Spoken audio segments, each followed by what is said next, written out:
Hi viewers, welcome to my channel உமாவின் கைமணம். நம்ம இன்னைக்கு பார்க்க போகிறது ஒரு தயிர் பச்சடிங்க. வெள்ளை பூசணிக்காய் தயிர் பச்சடி. வெள்ளை பூசணிக்காய் உடம்புக்கு ரொம்ப நல்லது, அடிக்கடி சேர்த்துக்கலாம். நம்ம ஒரு தடவை இதை நீங்கள் பண்ணி பாருங்கள். நம்ம ஏதாவது விசேஷம்னா இலையெல்லாம் போட்டு நிறைய காய்கறிலாம் வைப்போம். வழக்கமாக வெண்டைக்காய் பச்சடி வைப்போம். அதுக்கு பதில் நீங்கள் இந்த வெள்ளை பூசணிக்காய் பச்சடி வச்சு பாருங்கள். ரொம்ப சூப்பராக இருக்கும். சாம்பார் சாதத்துக்கு ரொம்ப சூப்பராக இருக்கும். சாதத்தில் போட்டு அப்படியே கூட சாப்பிட்லாம். வாங்க எப்படி பண்ணுறதுன்னு வீடியோவில் போய் பார்ப்போம். இப்போது இந்த தயிர் பச்சடிக்கு தேவையான பொருட்கள் பார்க்கலாங்க.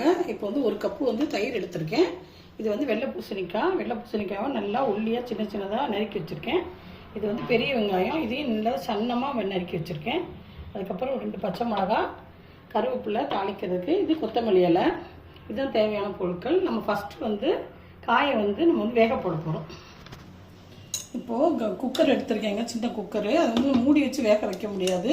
அதனால் அளவான தண்ணி, கொஞ்சமாக தண்ணி ஊற்றிட்டு கொஞ்சம் உப்பு போட்டுக்கலாம். நம்ம தண்ணி வடித்து விட போகிறோம். அதனால் எக்ஸஸாக கொஞ்சம் உப்பு போட்டு நம்ம ஓப்பன்லேயே வேக வைக்கணும்.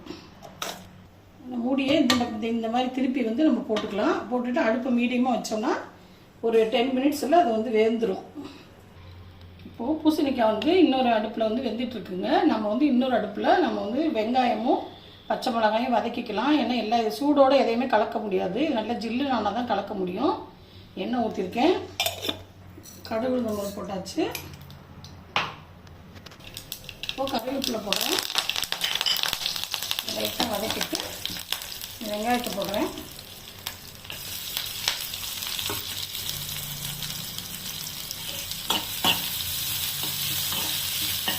அதுக்கப்புறம் இந்த பச்சை மிளகாயும் சேர்த்துட்டு கொஞ்சம் லைட்டாக கலர் மாறுற அளவு கொஞ்சமாக வதக்கிக்கலாம்.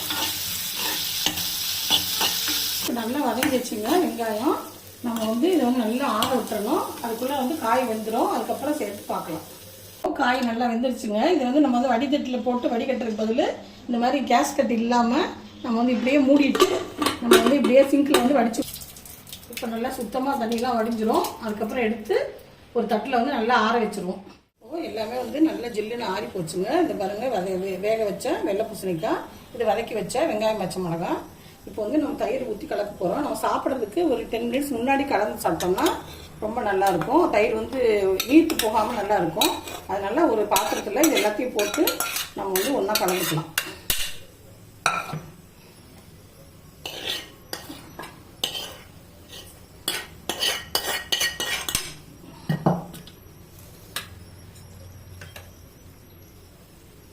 நம்ம ஏற்கனவே உப்பு போட்டிருக்கோம். காய் வேகும் போது போட்டிருக்கோம்.